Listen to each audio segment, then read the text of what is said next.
another casual watch talk. Sam has left the building again and left the crazy people in charge of the ship. So I'm joined today by Dave and from Pete McConville. Gentlemen, Pete, why don't you go ahead and do the wristwatch check with us? Okay, I've learnt my lesson. Never wear the watch that you're going to show off. Dawn Bluethen Zone World Time. That is a good looking one. The star is the back. Probably. Unitas base? Yeah. Very nice. Good looking watch, Nice. that. So do what the Germans always do, take it apart, put in a 3/4 plate, decorate the hell out of it, that sort of thing. Yeah, it's got vibes of kind of Maurice Grossman on there as well. Yeah, they do have that. It's almost like a standard Germanic look. This is what a Glasuta watch looks like. So I think it's my theory is it's the net result of being locked away from the world behind the Iron Curtain for like 40 or 50 years. When fashions all moved on, they just sat there just doing the same thing and re-emerged, just doing the same thing. Yeah, it's pretty much got that vibe about it, isn't it? It's kind of like as if time's passed them by for about 45 years. Yeah, that's exactly right. So anyway, that's me. Dave, what do you got? I'm wearing my ProPro. Oh, well. Which will probably come up later today. But I'm wearing this because I've been wearing that new, what do you call it, ultra deep titanium from Omega, which is, of course, is not a small watch by any stretch of the imagination. And I thought I'd remind myself that there is bigger things out there because this thing makes that look positively diminutive. For certain. That definitely occupies the space on the wrist. It's no Bulgari Octafinissimo from last week, that's for sure. Let's see that the full shot there facing. Yeah, that is a gauntlet. Yeah, it's not subtle. Although it's actually genuinely remarkably comfortable on the wrist. It just sits well. It's a strange beast, this watch. It's a kind of love-hate thing, but it's a strange one. What about you? What have you got on? Well, I felt like after last week when we were just a little bit so rough on Christopher Ward, I would break out one of my special edition Christopher Wards. It's the old C65 in yellow. It's one of 310, I think, an odd limited number amount, but beautiful, very comfortable watch and very thin. I really enjoy this one. Nice. The exact opposite of your watch. Yellow seems to be coming back as well. There's a few yellow watches beginning to creep through again. I do like I've watch. noticed. Go ahead, Pete. Yeah, I think it's that whole color thing. Like we went blue became just one of the 3 colors. Green became one of the 4 colors. Now watches come in 4 colors, but I don't think any one color has established it's like being the fifth. The fifth one. They're just rotating. Bit of orange, bit of yellow, bit of red, bit of purple, brown occasionally turning up. It's quite a lot. Definitely yellow is pushing ahead though. There's a lot of yellow, everything from those kind of goldy yellow tones like that one, I suppose, right to the kind of canary yellows. But it's definitely you're seeing more of it from a lot of brands, which I quite like because I must admit I do like a yellow watch. I like a yellow watch too. In fact, I was on the hunt for a yellow watch. I'm such a fan of Gordon Ramsay, and he was always wearing that yellow Breitling on one of his cooking shows. And I was like, man, that watch just pops from 100 feet away. It just looks great. So yeah, that is a really radioactive sort of orangey yellow. That I think it's a Hurricane or something he's got. It's a really bright yellow. Yeah. It looks great. It catches my eye every time. Watching a cooking show and I'm focused on his wrist. So today's topic is a weird one. Sam came up with, and it's impractical watches we still love. And I was gonna, before we got into it, I kind of wanted to set a caveat because, quite frankly, I mean, by today's standards, aren't all watches impractical? I mean, we have a phone. Every single watch is impractical. And then you go down these pathways of like, well, a chronograph is impractical because most people never use it except for maybe timing their eggs. So I think what we're looking for, and you guys could correct me, is way out there, unusable almost, but I still love it. That's the kind of tact I've taken because I thought you know, a nice dress watch is really impractical if you're diving, to be fair, because it ain't going to last very long. But you know, I'm going with the if you can wear it and slide it under your cuff, then it's generally okay. I'm going with that. So I'm going with impractical as just a bit left field. Okay. All right. I've done the same thing. I went through exactly the same thought process. Like any mechanical watch is impractical. That's the point of a mechanical watch. But right. I figured that was not probably in the spirit of where we want to go. So so that's not what I've picked out either. Now, there's been no pre-coordination here, or at least none that I've seen. So this could be a really short episode if we all pick like the same watches. And it just becomes, oh, sorry, no, I was going to say that too. So yeah, I've taken that same approach. Right, Pete, you can go first. I was going to say, let's let Pete go first because I've seen Dave's. Oh, okay. I'm going to go with a watch I'm seriously considering getting. So someone will have to probably search this up. The Azimuth Mr. Roboto. It's Mr. Roboto. Yeah, so AZIMUTH and then Mr. Roboto. And it is basically a robot watch. Someone took quite literally a children's toy from probably the late 50s, early 60s, and turned the watch into a face. Oh, sorry, turned the face of that robot into a watch. It's weird looking. It's got a crown that must be really uncomfortable, or wouldn't be for me because I wear watches on the correct side. It's got a face. It's just silly, but I love it. Are we looking at it there? Oh, Dave. Yep, that's the one. Yeah, that is a ridiculous watch, but kind of fun. Yeah, so that's my entry, my first entry. There is a GMT. I don't even know how to read the time, frankly. It's just, and I've no idea how I'd set it. Hopefully it comes with a manual, but no, it's the one I want. If I could afford it, I'd really like a bronze one. But yeah, super cool. So it looks like it's got it looks like a retrograde minutes at the bottom for the mouth. Oh yeah. And then I'm going to guess one of the eyes will be out. One of them's maybe running seconds, something like that. No, it's a GMT. A GMT, okay, right. So it's like yeah. That page is loading slowly. Oh, okay. We accept the terms of Chrono 24. That's a cool looking watch.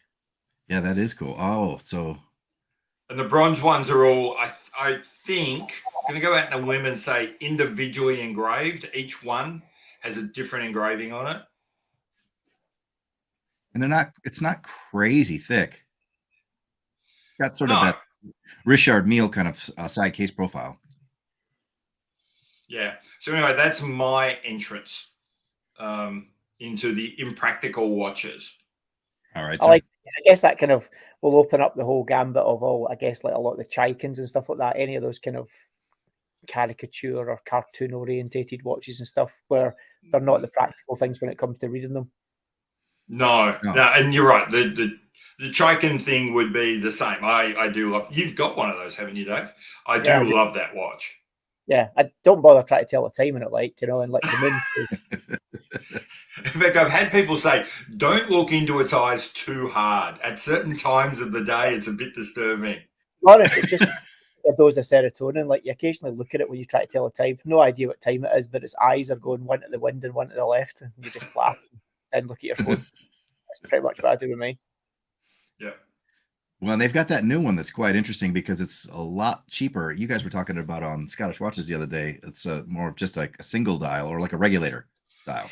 Yes, it's like a collaborative one. So that was with Louis Erard, kind of brand that's been about for a while, but I guess probably got themselves a bit more into the consciousness of collectors a couple of years ago when they started doing some collabs with folks. So I don't know if it was the first one, but one of the first they did was with Alan Silberstein. And that was like, they've got like a regulator. It's an ETA-based movement with a module on it. It's a regulator. It's quite a nice size. It's like 37, 38 mil. It's not too big. and they did this really nice kind of Alan Silberstein edition. Then they've done, I don't know, dozens, at least dozens of collabs with just artists, whether it be other watch brands, artists, graphic designers, all sorts of nonsense like this. And they've done some actually really cool ones. And then they've done this one with Chaikin, which is, because it's it's still, they're all based around this same regulator model. So you've got limitations in terms of, you've got a dial at 12 o'clock, a dial at 6 o'clock, and you've got the big hand. But they've done a really good job of basing this, and I think it's like a kind of like a minion, is it? No, I think it's based on there's like a Slavic monster. It's like kind of like some big one eye in the forehead monster type thing, and they've used that as the regulator thing. So you've got this kind of effect. It looks really good, and I think it's about $4,000, something like that. So still not cheap, but compared to an actual OG Chaikin, it's pretty much a bargain. Yeah, for sure. What isn't OG Chaikin worth? The vampire ones and stuff. So the originals were the steel. It was 99 pieces of the steel Joker. That was the original. Yep. Then they did 88 pieces of the Joker in titanium. That was the two original ones. And then the kind of Rissmon series has escalated since then. You've got Minions, you've got Dracula, you've got all sorts of things. When they very, very first came out, they were about €9,000, I think it was, something like that.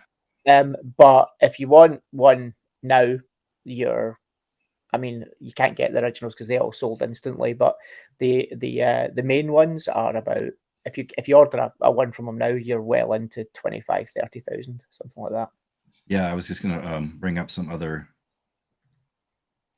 and then you get some of the super high complication ones that he's done, because he is a bit of he's not, Chaikin's a designer, but he's also predominantly a watchmaker, and a proper watchmaker. He engineers his movements. Yeah, so you can see they're not wow. I've heard him interviewed, I think, and he was saying that basically these are sort of what pays for the stuff he really likes doing, the really high end, super complicated stuff. If you look at his things like the Mars timer and all of these watches he's done, and a lot of it, there's a lot of like carriage clocks as well. Clocks is a big thing for him. He's not just watches. Some of the complications he does, even like the Mars timer, tells time on Earth, time on Mars, and GMT, and it does them all at the same time in the same dial, and it's one crown. And even though it's different, one crown adjusts them all in sync, which is just, when you think about the kind of maths to actually come up with the movement to do a single crown adjustment in 3. And okay, the two Earth ones are 24 hours in a day, but Mars isn't 24 hours in a day. So that's a whole different world of designing that. So Dave, your first selection for totally impractical, but you love it. I'll go with the Citizen that you had up just a second ago. All right. ProMaster. So this is the Citizen ProMaster 1000 professional diver, and it's the what's it called? It's the solar one, isn't it? I think this is the solar one. I'm sure it is. But this has been out for a good few years now. This makes the Pro Prof look small. This makes the Ultra Deep look small. This even makes the Rolex RLX look like a kid's toy. This thing is an absolute weapon on the wrist. It is titanium with what can only be described as verging on a ninja star as a adjuster bezel on it. It's like that scene in James Bond when the helicopter with the big blade starts cutting up the piers. It's pretty much like that on your wrist. So you don't have a problem. It quite happily slides under a shirt. It just does it by shredding your shirt cuff to get underneath. The thing is ludicrously large, but it's such a cool watch. I have one. I don't know why I have one, because like I put it on and then think, right, I just actually can't go outside with this because I'll get arrested for having an offensive weapon on my wrist. The loom on it is unbelievably cool, really strong, but weirdly, you can even see it on this. The dial is not particularly big, so kind of the loom does it because it's so bright. But considering the size of this watch, the dial on it is actually pretty compact. But yeah, it's an amazingly cool bit of kit that only, to be honest, only the Japanese would get away with this. It actually even looks hard to read the time on it. The handset's not great. It's not real. It doesn't jump out at you. Yeah, it's just I don't even know how to begin to how they come up with this or why they come up with this. I think they kind of looked at like the Pro, like for example, I looked at the Pro Prof and went, okay, let's have a lock and bezel. So they've got this rotational thing that you have to turn it and unlock it. See this free and this lock bit that turns and it locks the bezel or it opens the bezel. It's just ludicrously large, but it's a great fun watch and it's amazing. They're really hard to get your hands on, as I found out when I decided I wanted one. But they occasionally pop up, and like on the website, it looks like here they've actually got it. But quite often you go on the website and they're just not in stock. But yeah, it's just a cool, fun, ludicrous diver's watch. Is it comfortable to wear? Absolutely not. So no redeeming qualities. I think that the key to wearing this watch comfortably is to wear it as intended. So over 7 mils of neoprene. That would probably make it comfortable. Or bolted round the outside of a submersible is possibly even more. It's that classic problem though with a lot of citizens. Not all of them, to be fair, but a lot of them is. It's like, they've used it's really nicely made, all titanium, all the physical parts of it are nicely made with an absolutely garbage strap. Like the strap, it's not FKM rubber. In fact, it's probably not even rubber. It's like some kind of it's kind of like the excrement out the bottom of a plastic tank in some factory. 50 years ago. It's got absolutely no ductility, flex to it, nothing. And of course, don't be so stupid. Of course, it doesn't use spring bars. You have to turn the watch over. There's a secondary case back that you have to unscrew the whole of the secondary case back to take it off. And then the strap kind of fits into custom machined out like inserts that it pushes into. So much so that there's a Japanese company that make machined titanium billet replacements so you can put a normal like isoframe strap on it. The thing's just ludicrous in every way possible, but it's cool. All right. In fact, it's funny, you just reminded me. And so I went to one of our local like citizen outlets and I'm just seeing page after page of Impractical watches I really kind of like. Yep. I'm looking at this ProMaster. I don't know what it does. It's got 5 crowns and man, it's insane. I love it. Yeah, exactly. What have you got, Todd? You can't not like it. I've got one that I've had in the past, and then I ended up selling it, but I just do love the look of it, and it might be because I'm a bit of a NASA freak and a NASA nerd.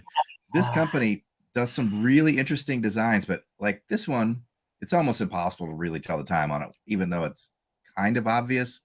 But you have to read the time in this little tiny ring here. That's where your indices are. And it just is a wacky watch, but it's great looking. I agree with you. I didn't actually buy one, but I was very kindly gifted one by a friend. The original Zeric NASA they did in white. It was a white dial with the classic red and the NASA logo in red. And a friend of mine from Ireland, I hadn't seen him in years, and I think they might have Kickstartered it originally. Yes. Might be wrong, but I think they did. And I think he randomly bought it. He's a bit of a watch guy, but he randomly bought it, and then he kind of just said to me, "You like space here," and gave it to me. And that's one. There we go. I think. Don't know whether that's the original. It doesn't have these little kind of funny lollipop parts on the hands, but it's very similar to that. And with Zeric, that's how you can tell that's the automatic version. If it doesn't have the little these are like little I don't know if they're what do you call it, tritium tubes or not, but the quartz ones don't have that little line on them. Right, okay. I'll need to actually go and look mine out. Actually, I know what it is now. I think I know what it is. Maybe. Well, and the straps are very comfortable. They use like a Horween leather. I mean, and a lot of their watches did start as Kickstarter brands. They have one that I think is absolutely crazy, and it reminds me sort of Ricky's Mad One. It's this one here. where you read it very similarly. It's an upside down built watch. Have you seen this one? So I've not seen that to hand, but yeah, you're right. You're right when you say similar to the Mad One. Actually, it's effectively exactly the same as a Mad One. Yeah, very cool watch. And again, their pricing is always very attractive, and they run holiday specials frequently. And it's hard not to get one every once in a while. What if you're a watch nerd? Because you, but then you get it, you're like, I can't tell it. Go ahead, Pete. I get really close to like buying a Zeric every couple of months. I feel like that's it. Everything looks too similar. The watch box is looking boring. What's Zeric got today? And then I never quite get around to buying it. I suspect there are probably more. There's probably several years production of Zerics in people's carts on that website. Never actually get bought. Yeah, probably true. There's cool stuff out there. I've bought a few watches over the years, especially off Kickstarter, where you just kind of think, that looks quite funky, and you plunk down usually not a whole lot of money, then forget about it for about 19 months, and then randomly you get a customs bill through telling you you owe someone like 58 quid, some random customs charge. You've no idea what it is, and you get all excited. And then you open a box and thought, Jesus, man, I've got no taste at all. What was I drinking? That's right. I've got to stop this drunk browsing. Yeah. That's right. I'm actually waiting on one just now, and I'm actually quite excited about it. I'm trying to think what it's called. In fact, talk amongst yourselves. I'll look the name up, and you can try googling it, Todd, because it's actually quite cool. I've never had the nerve to do the Kickstarter. I'm too impatient. Like once I decide I want the watch, I don't want to wait a year and a half for it to arrive. Oh, well, Todd, you definitely do not want to be ordering an adorned right now. Right. Sorry, on you go, Pete. I was going to say, adorned was worried that their waiting list was getting out of control. So they kind of came up with a new system, email them in with an expression of interest. They would allocate your production run. They were going to do this for a couple of years. I think they've closed their books, Dave, but I'm not entirely sure. So yeah, I mean, you pretty much hit the nail on the head. The demand just completely outstrips any ability to manufacture. So my email came in offering me a slot, came in while I was in hospital. So I got back out of hospital, going through all my emails. I sent them mine and I said, hey, look, terribly sorry. And if you can't do it, you can't do it. Not asking to get put to the front of the queue, but these are the circumstances. Any chance you can put me on offer me a slot somewhere. And they came back and said, yeah, sure, terribly sorry, hope you're well. We can only put you on our last slot. If you're happy to pay the deposit, we'll give you a watch when on its last slot. So I think I'm now getting an adorned in third or fourth quarter of 2027. Sounds about right. You're ahead of the curve there. At least you'll get one before a Rolex, so you're fine.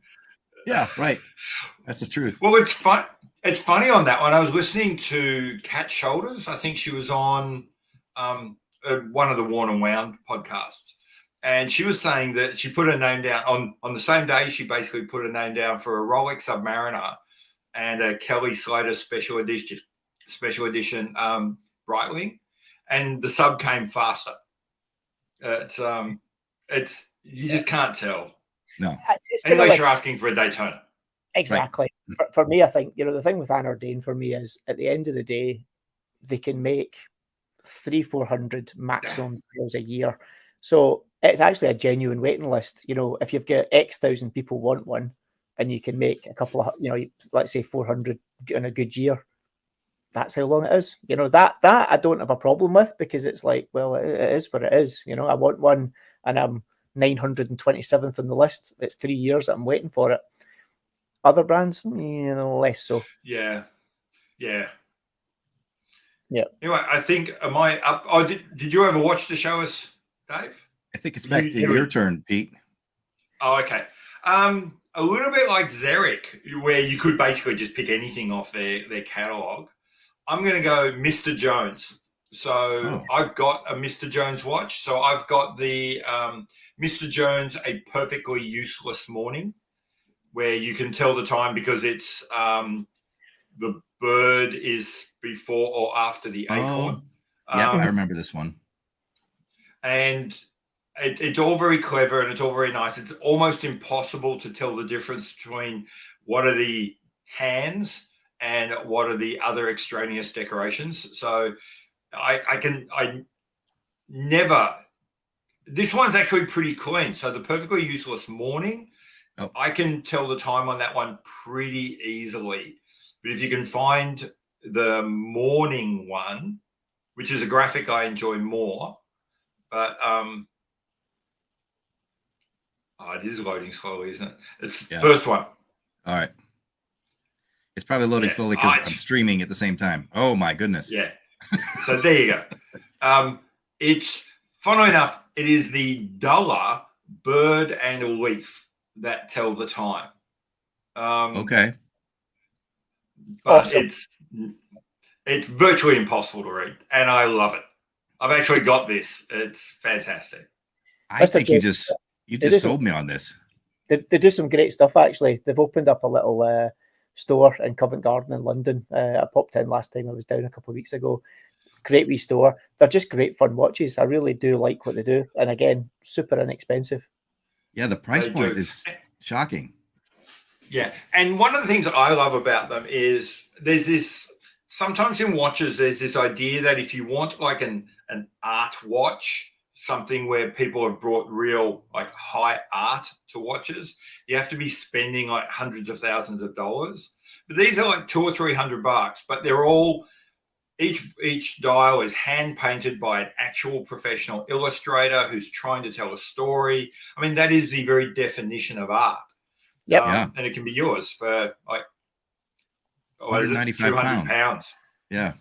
Yeah, and they're really cool. I actually got one, let me think, years ago. One of my fellow countrymen broke the hour record. Graham O'Brien famously broke the world cycling hour record using a bike made out of bits from a washing machine. And they made a watch to kind of resemble it as well, that whole episode. Good luck telling the time on it, but yeah, fine. It's good fun, though. I really like it. Yeah, they've got some really cool stuff. They're also in their store in Covent Garden. The whole back wall, they've made a watch that literally it must be 2 meters across, and it just acts like one of their watches, and it's so cool. It's so cool. You'll have to take a picture sometime and share it. Living room. So, Dave, your next Impractical watch that you love. What else was on my list? I'm trying to think. Fire one up. It was on my list. I gave you a list, didn't I? Well, we're going with what you're wearing today. Again, this watch is so impractical in many ways. Let's just talk about the general. Let's talk about what it was actually designed for, which is diving. And one of the challenges is that if you want to make any adjustments on this, you pretty much need 2 hands to do anything on it. Like if you want to adjust the bezel, you need to push that button on the right hand side down and hold it down whilst then turning the bezel. So you pretty much is a 2-handed exercise. If you want to adjust anything to do with the crown or anything, it's like a case of having to unscrew it, then the whole piece comes back out, then you have to pull it out. But also, because the crown is effectively on the wrong side, you actually have to hold the watch upside down when you're winding it. Or if you forget that you're doing it that way, you're just doing nothing to it. Because if you wind it like you would normally, it doesn't actually do anything to it. So you actually have to be holding the watch upside down. It's just the most impractical thing you can possibly imagine. I guess it was a moment in time where to get a watch to the depth that they wanted it at, they just had to go overkill on it. They didn't have the same, I guess, machining capabilities that we have these days and precision that we have these days. When we're talking, we can make things to 2 microns or less. These days they didn't, so everything just had to be belts and braces. And as just a day-to-day watch, it is the most impractical thing to wear in the world. I mean, if you look at mine as well, even just the size of the deploying clasp is not exactly subtle.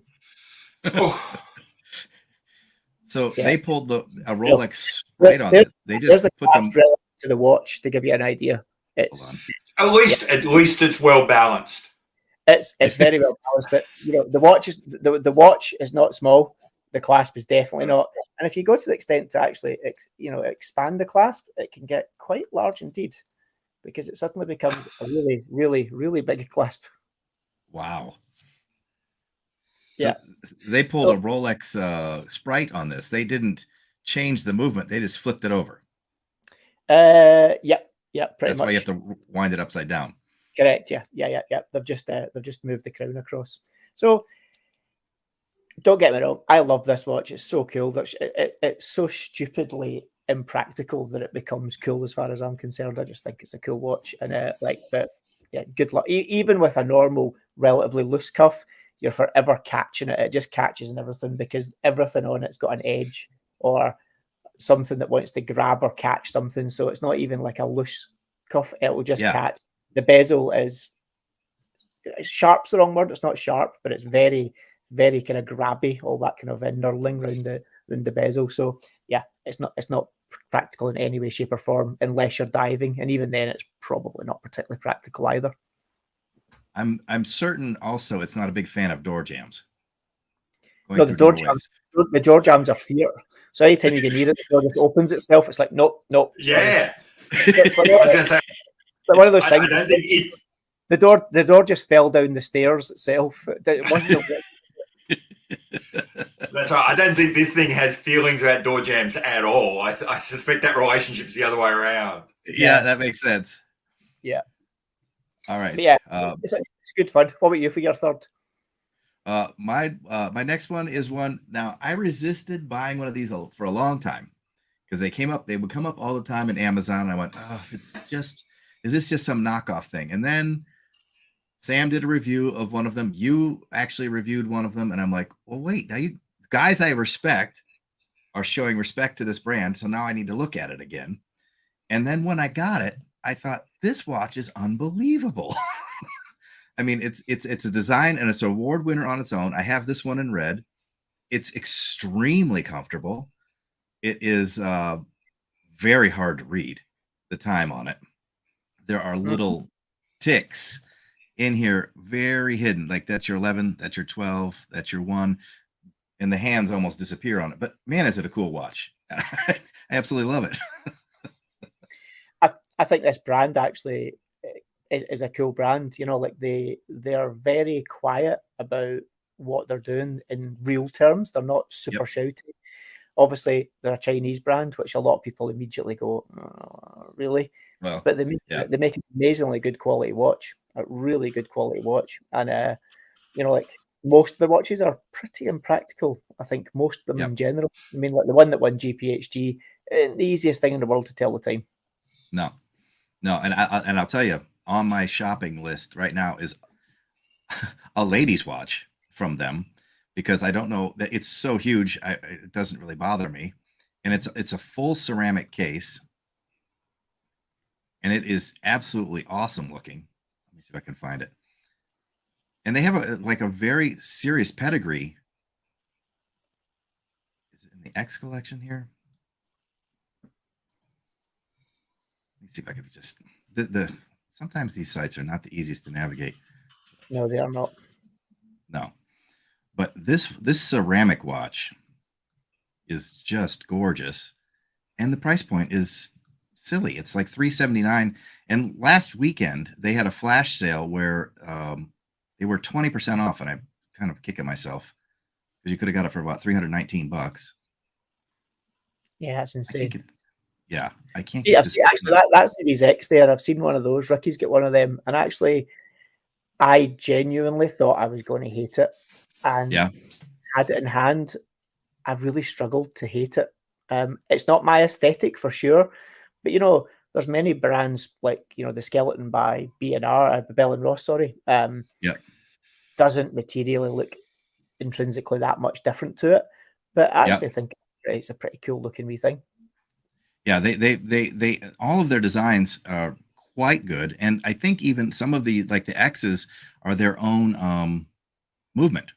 If I'm correct, it's a modified movement, but it's their own movement. Cool. Yeah. I can't get to it. So I'm going to move on. I'm going down a rabbit hole here and I'll be here all day. The ceramic one is amazing. They've got a white ceramic that just looks amazing. And it looks Cool. ginormous when it's on a lady's wrist. And I'm like, well, I'll wear that white ceramic all day long. Yeah, damn right. Damn right. Yeah. Pete, what you got? I'm going to go with a weird little brand called Botta, Botta. So the Botta Uno 24. So if you're really thinking about it, you'll know what the watch is because it just told you. It's a single-handed watch, which some people find challenging already, but this is a single-handed 24-hour dial. So the minutes are at best approximate, plus or minus probably 5 minutes. You can tell the time too. But I'm thinking I'm going to order one of these this year. I just love them. It's a good looking watch. Nice. So quite similar to Miser. Yeah. Yeah. It's got a good look. And just for me, the only thing if you're being practical, you really only need to read that. I love the case shape on it. I mean, you could argue that for the vast bulk of us, where most of us don't need to be accurate to even the minute during our life, right, day to day, this is probably a perfectly practical watch. But in the weird little nerdy land where we care about watches being accurate to minutes or seconds per day, I think this watch would be considered impractical. Well, and what's funny about it is they've gone so minimal. It just tells the time with one hand, but they still threw a date on. So Sam will be happy. Yeah, that's right. It can be plus or minus 15 minutes, but the right day. It's the right day. Cool. Yeah. Well, yeah, and here in the U.S., everybody's friend, Island Watch. It looks like 10-minute intervals, isn't it? Because that must be what? Yeah, 10, 20, 30, 40. Yeah, it's 10-minute markers. Yeah. You're plus or minus 10 minutes, as Pete said. Right. That's all right. That's fine. Yeah. I'll still be 30 minutes late, so it's not a problem.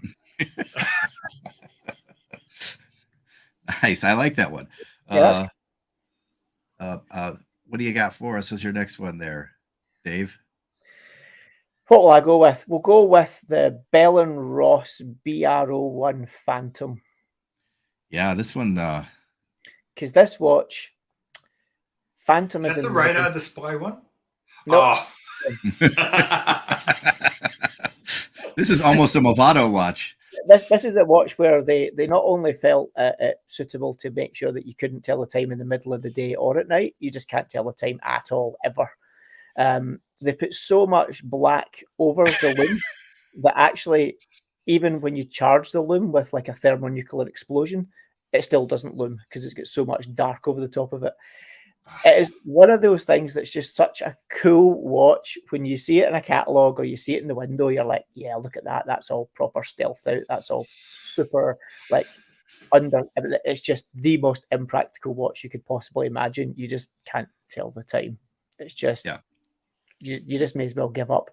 It was so cool, in fact, that I bought one and I still have it and I still can't tell the time on it, frankly.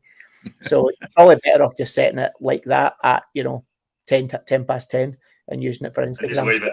The only time, that's the only thing it's useful for. But it's also impractically large as well. That's another one of these. The BR01 is a monster on the wrist. The BR03 is big enough, but the BR01 is an absolute monster. It is quite literally like they've pulled it out of a cockpit of a 1960s generation plane that was still analog dials. The thing is ridiculous. What's even more ridiculous is on the case back. The way they mount it is there's one screw that's got a visible head on the case back with a big thing engraved with an arrow pointing to it that says, do not unscrew. Light watches is the first thing that you're going to do to it. And it's definitely not the first thing you should do to this watch. I actually am such a fan of the Bell & Ross, just the whole thing. I love their design language. And it kind of reminds me, I was having sort of a discussion with someone here in our WhatsApp group about, when I was complaining about Christopher Ward, just they're, making another integrated bracelet and getting on the bandwagon. And, someone was like, well, why, so everybody else just has to sit out. I'm like, well, no, why don't they just do stuff like this? It's their, that's a Bell and Ross. And when you see one in the paddock on F1 or whatever, that person's wearing a Bell and Ross, and they have it just, like Pete said, do some design work, do some work and make something special. Yeah, they've got an identity. There's no two ways about it. Like, okay, they've got a few pretty normal watches, but most of the ones, the square ones, they're almost nothing else like them. So I think they're pretty cool. Yeah, I do really like them, and I do like the fact that they do look like gauges right out of an airplane. Yeah, and some of the ones that you said, like the radar and stuff like that, they are actually equally as improbable and as impractical, but they're actually really cool. Yeah, I do love that radar one. And the weird thing is, they look exactly like an aircraft-like instrument, right up until you put them in like around aircraft instruments, and they actually don't look anything like an aircraft instrument at all. What they've somehow captured is this is a perfect representation of what you think an aircraft instrument would look like. Yep. Okay. Yep. Without actually looking like an aircraft instrument. It's real. I love what they've done. Yeah, they've done it really clever. I just think they're a cool little brand. They get a bit of a hard time from some folk, I think. Folk argue they're overpriced and stuff like that, but I don't know. I think they're pretty good. They're not cheap. They're not cheap, but they. I think what sets them apart is design, and a lot of people don't like paying for design. And because for them, design is some guy sat in front of a Photoshop for 15 minutes, knock something up, and they think I should get that for free. That's the first thing. And the second thing is, when you've got them in hand, the case manufacture and everything is really complex and it's really top notch, but it does not come through through the screen. So you don't get a sense of how good a Bell and Ross is until you actually have it in hand. And most people will never go to that step because they've already decided I'm never going to pay that much for something with an ETA movement, and so they never see it.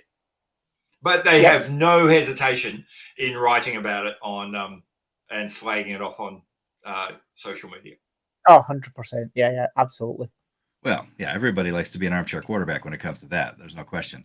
And I, being someone who spent most of my life doing art and now being frustrated with the preponderance of AI generated art, I do have a lot of respect for the design process. That making something out of nothing and creating something that people really want to put on and wear is an important skill. It's not just something you can just do overnight. No, not at all. Yeah. I had a mate who was a professional photographer, and he had a saying which has stuck with me forever. He said, "Screw imitation. Payment is the sincerest form of flattery." Right. Yeah, no, I had this. So I had a debate with, I'm not going to go down a whole rabbit hole here, but I had a debate with someone who, when they first started with this AI art, I said, this really makes me sad. It kind of bumps me out as someone who, this is how I make my living. And they were going, well, it's going to be okay because everybody is going to be replaced by AI. I'm like, how is that okay? Like, well, we're all just going to get a government paycheck. And I'm like, I don't think that's going to work how you think that's going to work.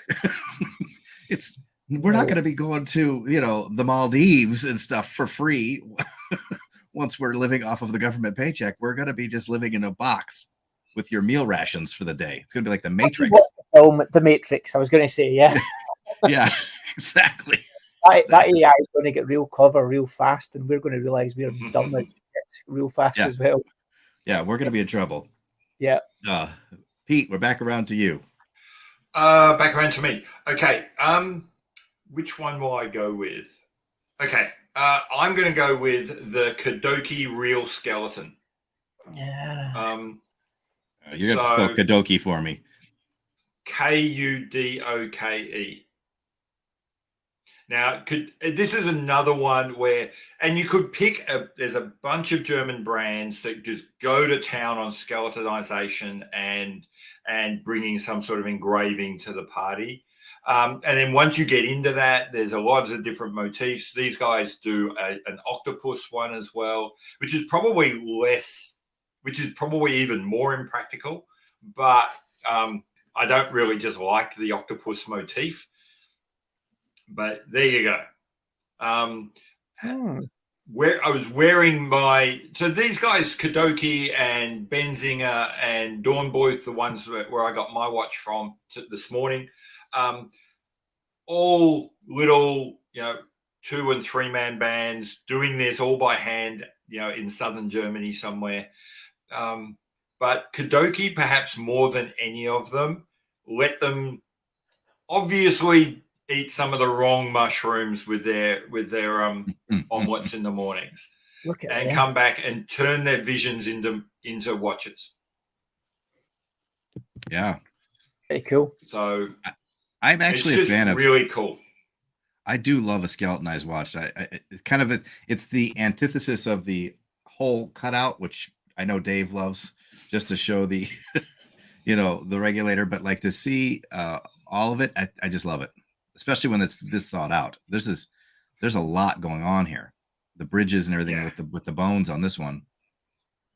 Yeah, that's he took the idea of skeletonizing just one step too far, but I just love it. Yeah, it's a skeleton. Are those diamonds in the eye? I believe so, yes.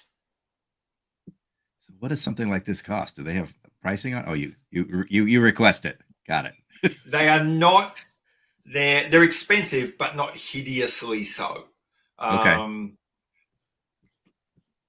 So they're again, Kudoke have become a bit of a darling there. So that's the octopus one. That's very. If you go down, if you scroll down just a little bit, that handwork has become super popular. They're just all over the place.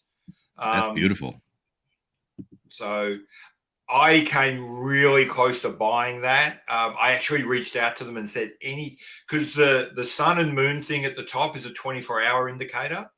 That's what I was going to ask. Yeah, so I did ask any chance of getting a one-off where that's actually a GMT, so it can be set independently. No, he wouldn't do it for me. But on the other hand, he's a small brand. You can write to the guy and ask him what you want. They'll change colors and do all sorts of other things for you. Very cool. That dial is just beautiful. It's so crisp. Their watches are lovely. They're beautiful. Yeah, I've never heard of this brand. Very cool. All right, I'm down another rabbit hole. Dave, I'm going to just bring one up because you put actually no. I'm going to throw another that I've thought of into the mix. Okay. I'm going with the FP Journe Francis Ford Coppola. Oh, that's insane. That's the FP Journe FFC. If you Google that, FPJ Journe. They reckon there's only one person in the world who can actually work on those, and that's FP Journe himself. I reckon there's only one person in the world who can actually read it. Oh, this one, yeah. Yeah. I have seen this one, and I do not even understand. It's almost like sign language, learning to read the time on it, right? Yeah. So literally to me, every time I see this watch, I just laugh because I think it's like that thing, FP Journe has got this kind of standoffish attitude, and every time I look at this watch, I think it would like having a watch you've paid a fortune for, and you want to look at your watch to tell you the time, and your watch is just going, talk to the hand because I'm not telling you anything. And at some point during the day, the watch will give you the finger. Yeah, exactly. Yeah. I mean, as a mechanical thing, it's just genius. It's like it's what makes mechanical watches so fun. Oh, there you go. Yep. It's just ludicrously stupid, but amazing at the same time, and painfully expensive. Yeah. The amount of work that FP Journe, there's all of their stuff. It's like very much next level. Yeah, I mean, again, as I've said, it's amazing for what it is, but just entirely impractical at the end of the day. Is the rotor off center on that? Odd. It looks to be, yeah, it certainly looks like it from there. Yeah. Yeah. Odd placement. It's possibly an eccentric rotor, yeah. Okay. Well, while I have you on, though, I need to bring this one up because I've never even seen this one. So we're going to look at this crazy watch. Ah, the citizen eyes. This, again, I should have tried to look it out. Actually, I've got the white one. And this was a cool watch because, like, this is the classic case of Citizen just do the wackiest things ever.